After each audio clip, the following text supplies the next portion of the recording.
George, the man, the myth, the legend. What's up? Um, so yeah, what are your opinions on the new cards? Because you've been waiting for a month, you've been spamming the chat, Mikanko reveal tonight, and it finally happened. No, you say I've been waiting a month. I've been waiting my whole life. I think we all have. We all have, all of us, even the non-Mikanko players, or just secret Mikanko players. I mean, I think I don't know. I mean, people get so violent, and I'm like, it's because you want to play. It's okay. Yeah, yeah, You yeah. don't gotta lie to yourself. All right, so let's go over the first card, Sanaki. Use an illusion, use each effect once per turn, and what are your thoughts on it? You can target a Mikanko card you control, bounce it back. Is that any benefit to the strategy? Yeah, I think it is. It's a solid bridge. It's good extension. First and foremost, I want to say I told you so to everyone because people were like, "Oh, the purple Makonko doesn't exist," and I was like, "Nah, it does." And here it is. Josh can suck it. Shout out Josh. Shout out Josh. The only downside, I guess, but honestly, like I'm not even mad, is that it's the only Makanko that doesn't have the effect where it takes no battle damage or like it doesn't reflect it. Like it's the only one that doesn't do that. So like that kind of sucks, but like honestly, for what it does, I can sort of live with it. It has three effects, which I'm like, okay, like I would have been fine with like reflecting the damage and the other crap and like two effects, but they gave me three, and I'm like, all right, like Yeah, that's fine. yeah. But like three effects nowadays is like the standard. If your card doesn't have three effects, it shouldn't even be a card. If it doesn't have three effects, you're behind, I guess. Yeah. All right. So the second effect: if either player equips an equip card to this card, special summon a non-illusion Makanko from the deck, and then you're locked into Makankos from the extra deck. That straight up does not matter in your deck because you don't even use the extra deck, right? Yeah, I have there. You got some like I have Zeus. I have like some generic like SP or Typhon in there. Like I can go into it. I don't have to. Most of the time I don't. It's just nice to have. But like honestly, if this new support locks you out like that, like I can learn to live with. Yeah, and also like if you want to go into something from the extra deck, like you could do that beforehand and then do the effects that lock you out because it's for the rest of the turn, not like during the turn. Right. No, yeah, it's all about like so that with these new cards, it's all about how many you're gonna want to choose to run. But it's also about your sequencing. As long as you can sort of like do those things first, the lock doesn't have to like completely restrict you that way. So is this a three of? Ooh, a three of.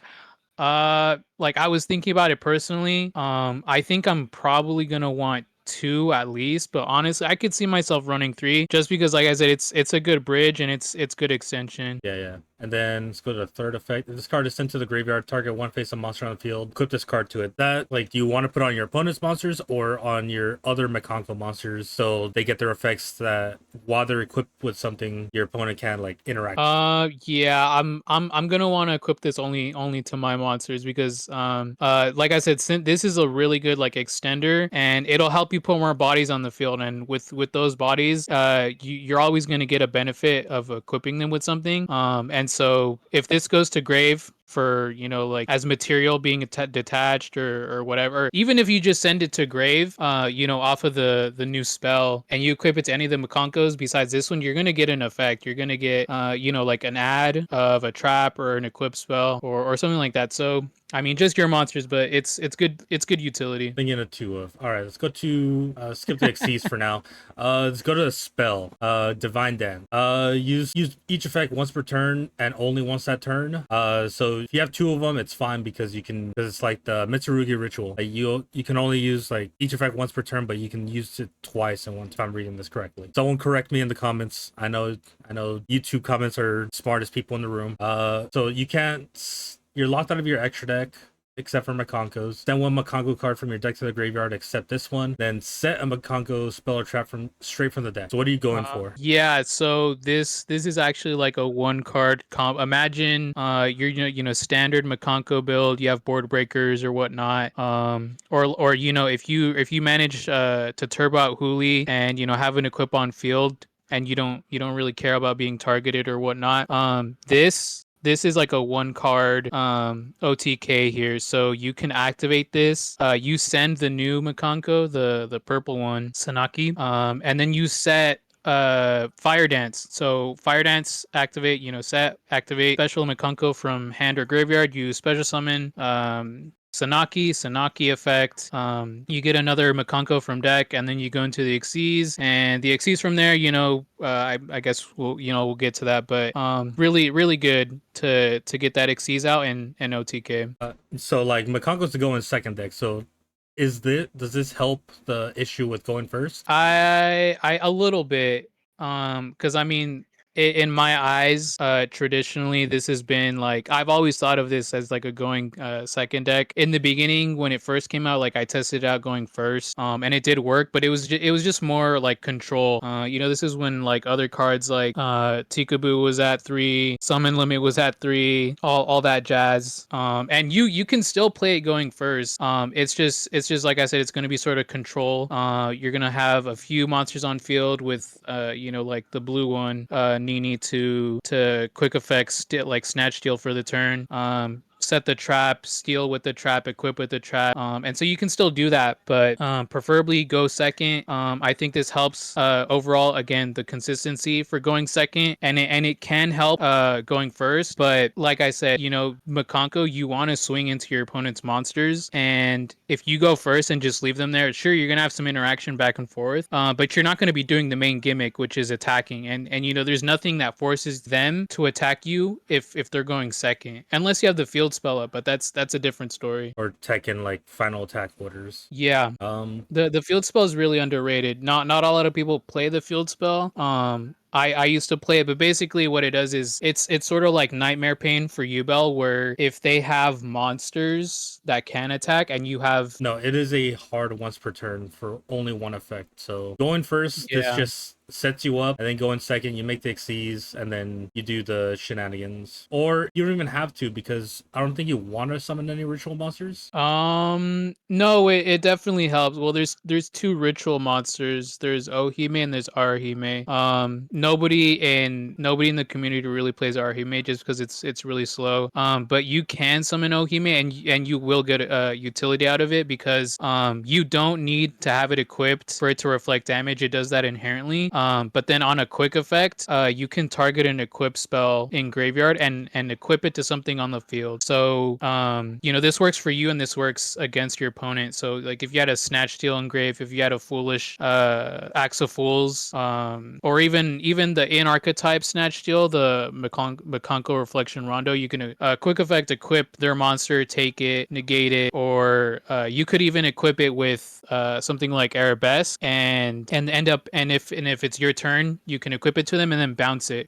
So you would benefit from special summoning a Mikanko ritual monster from hand or deck. It would just have to be Ohime. So let's move on to the big thing. You guys got an Xyz monster, Uzuhime, the Manifest of Mikanko. So you can only use the first effect once per turn, but the detached material is probably one of the better effects. Even though if this card's special summon, it doesn't even have to be Xyz summon, just special summon it. Add literally any equip spell that you need at that moment from your deck or your graveyard to your hand. So you can load up your graveyard, or you could just search it out of your deck if you need it. So you can get your double-edged sword. You can get a Snatch Steal if you actually need it. You can get what is it, the metal silver armor that your opponent can only target the equipped card. Yeah, so like first and foremost, I like when I saw this artwork, I don't know what I was expecting. I kind of was expecting a fusion, and maybe have like a contact fuse sort of thing, but I think this is like the next best thing.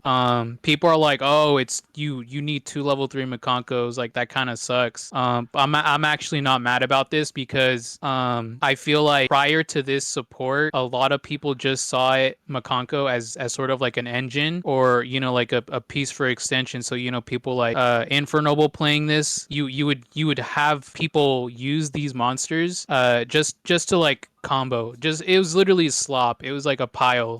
So I'm not upset at them locking it behind Mikankos. I think they want to make it more of like a pure strategy. Yeah, if they made it this generic, there's plenty of decks that can abuse it. You just have a Takatomborg and a Terratop. Literally any 2 level 3 monsters get get a good equip spell, and then bounce damage, and then attack again, bounce more damage. It's just free, but Right. for locking it to Mikanko was the better idea. Yeah, and like here's the thing, like I like when this came out, people were doing all sorts of things with it, and I think part of Konami's design decisions here is this is releasing the OCG first, and like they still have Isolde over there, and Isolde like does a whole lot of stuff. Like you could, like I said, you could just make a pile, or you could put this like as an engine in a lot of things, and it's kind of BSy.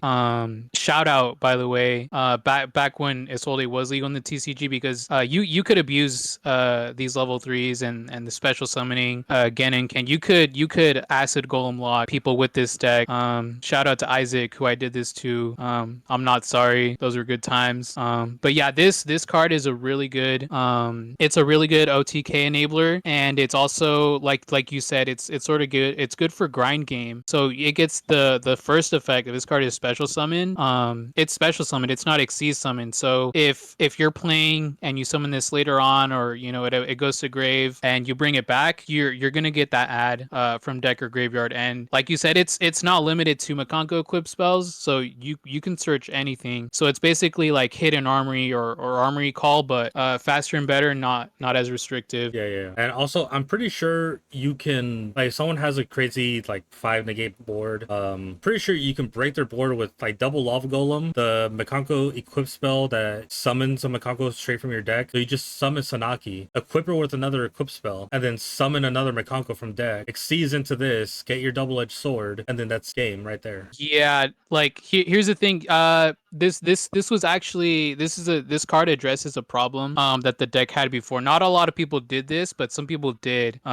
Shout out to Jonathan because he would do this. It's your opponent, if they know you're playing this deck, you could literally just leave an empty board. I think we've played before and you've done this before. You just leave your board empty, and they want Yeah, to swing just into something. yeah, just don't summon anything, and Yeah. your deck kind of doesn't do anything.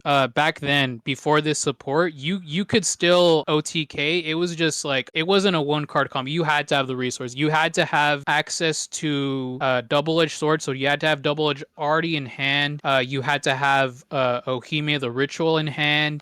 You had to like set up My Wishidori, and so it was just you could still OTK. It was just really complicated, and it took a lot of pieces. But with this, it's a really consistent way to address that issue where your opponent summons nothing. You can just summon this. They have nothing. Grab double edged sword, attack. That's gonna be 4,000 damage off the rip, and then just detach a material. That's another 4,000, and if they add more, if they add, you're safe for up to 12,000 total. Yeah, yeah. This solves like, oh, you're playing Mikanko. I'm just won't play anything. I'll set up like, okay, summon 2 dudes, make the Xyz. Good game. Yeah, it's honestly like I said, I didn't know what I was like going into. When I read this card, I was like, whoa, like what is this? But honestly, like this really grew on me. I think it's really good. So yeah, those are your overall thoughts, and then we also have an alternate art for Huli. How are we feeling about the alternate art? I mean, for me, any alt art is good alt art, but there are some that are kind of shit. Like some of the Link monsters, they're kind of doo.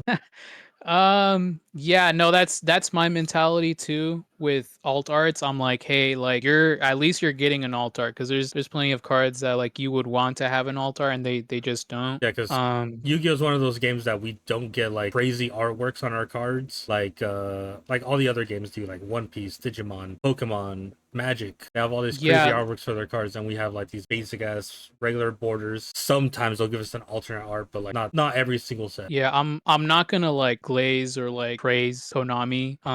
But like I'll give them props for doing some alt arts. And this one I think it's all right. Like personally, I was like there's only 3 candidates that I think deserve the alt art, and this was probably like top 2 or even number 1. Because like Hooli's the most annoying one. Hooli's like practically I guess before this support, like your win. I mean, you're still gonna use it, but Hooli's probably like the most important one or the second most important one. So I think it's pretty much deserved. Any final thoughts, or I'll let you go? I know a lot of people were dooming timing. I don't think this is gonna be like, oh, this is gonna take it to the very top. Who knows? Who knows what they're gonna do with it in OCG? Because this deck prior to this support was still putting up numbers and performing the OCG. I don't know how that's gonna translate to the TCG. I don't know how and if they're going to bring it over. Maybe like a year from now we'll get this here. But my initial reaction, I was like, man, like I'm not seeing it, but taking a look, reading through, going like through scenarios, it's really not that bad. Over here leaking the chat. Yeah. So yes. So let's just shout out Josh once again. Your number one hater, your number one glazer. Cousin Jonathan, we're always by your side talking shit about your deck. I am too, but I do it not to the degree that they do. Especially Josh. Especially Josh. Josh loves to talk because nothing he gets will ever get support. And like here's some harsh news you're not going to want to hear, Josh or other people. I don't think they're done. I think, call me crazy, call me I'm coping or whatever, but I'm thinking Mikanko is going to get another wave eventually. Another wave, you think? They're not done? I personally think so. Job's not finished, Francisco. All right then. All right, I'll let you go. Thank you for your time. See you. Probably see you this weekend. Thank you. All right.